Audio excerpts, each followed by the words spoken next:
I finished the master's degree and we found out we were expecting triplets. We welcomed 3 identical girls to the world, nappy changes, sleep patterns, the routines of feeding. The triplets are 10 now, so I've got my son is 12, Fraser, and then Eliza, Bronte and Chloe are our beautiful daughters.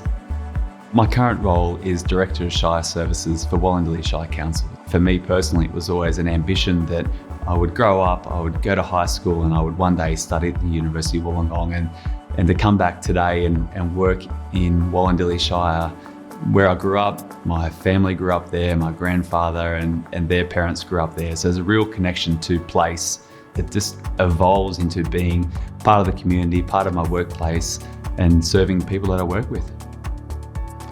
They say you can't be what you can't see. So if there's somebody else in the family who has been to university, and now look at them, look what Peter's done.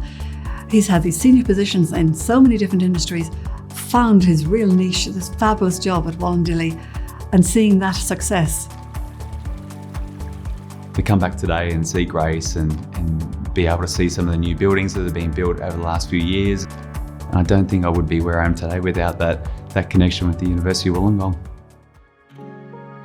Peter took every bit of learning that he could, but he started with who he was as a person. He's never changed.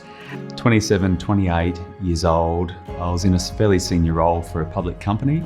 To really apply myself to the MBA, I thought once I was committed, each course was another layer in the foundations that I had for my future career. The job now suits him absolutely perfectly because he's always learning something new and he's serving the community, and that is absolutely who he is. Really taking those building blocks that I learned in the MBA, I was able to then fast track more of my career development, particularly into the senior roles in ASX companies and some startups. You take your learning with you and you add to it and you carry on, and all of that becomes part of who you are. And then you come to that wonderful place where it all comes together and you can do your best work.